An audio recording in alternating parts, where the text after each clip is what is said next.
Hey everyone, and welcome back to Joy at Work. It's great to be with you again today. I hope you're doing well and I hope you're safe.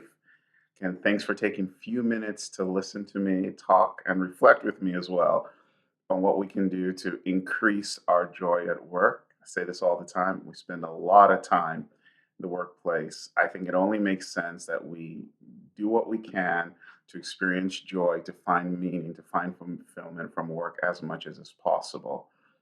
The gift you can give to me is sharing these videos with people you know benefit from them and subscribing so you don't miss the latest videos when they do come out. I have plans, best laid plans and all of that to talk about personality types over the next couple of weeks. But a friend of mine reached out last week after maybe the last video went out and asked if I had said anything about feeling stuck in your career. And I said, no, I haven't. And I can't believe I haven't up until this point. So here we go. We're going to talk maybe one or two or three. You never know how many of these videos will come out with this topic because this is an important topic about feeling stuck in your career and what to do about it and where we go from there. But today we're going to just talk about feeling stuck in your career and go from there. And I should start off by saying that their feelings and feelings are important. Feelings, tell us about the world. They tell us about what's going on. Feelings matter. We should never trivialize or just make our feelings of less importance as we sometimes want to do. And yet there are also facts as well. And so just because someone feels like they're stuck in their career may not necessarily mean that that individual is stuck in their career. So the first thing I would say is evaluate your situation and validate that you're actually stuck in your career. So, what would be signs that you are actually stuck in your career? Well, signs that you are stuck would include doing the same thing over and over and over again, not having new challenges or assignments in the workplace. Maybe your salary is just capped and it hasn't increased, or maybe you haven't been promoted if you work in an organization that does promotions. And this could be vertical or horizontal promotions. Maybe you haven't been asked to take on new challenges.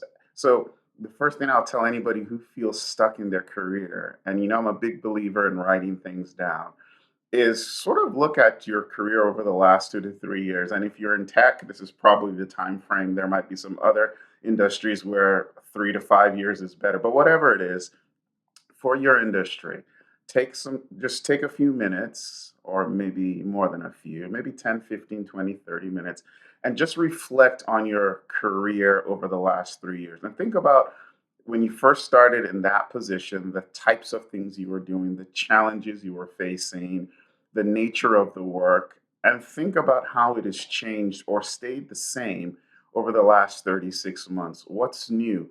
What's different, what's exciting, what's not exciting. And if you find out that things have largely stayed the same for the most part, like every day is new, we get that. But if the challenges you're facing are essentially the same, in that they don't inspire you or excite you or whatever it is, then you are probably truly stuck in your career. Now, sometimes people look at other people who've maybe started in a job or in a situation at the same time as they have, and they see those people advancing in their careers, so to speak. Maybe they've taken on new positions, have different assignments, and as a result, they conclude that their career is stuck because they're just not advancing as quickly as that other individual is advancing. I think that that's a little bit of a misdiagnosis. Like careers don't necessarily follow the same trajectory, they don't move at the same pace. There are things that are in your control, there are things that are outside of your control. And so don't just conclude because your career is not moving or has not moved at the same pace as somebody else's career that your career is stagnant. It might not be the case. You don't know what that person has experienced, you don't know what they've been through to get to where they are at this particular time, but you can assess and analyze data from your own experience in the workplace to come to a conclusion of whether your feelings about your career success are grounded in actual fact. And feelings are important. So this is why using the data to validate what you think's going on is extremely important. And if you are then truly stuck, so to speak, again, things are monotonous, nothing is changing, salary is fixed, no promotions.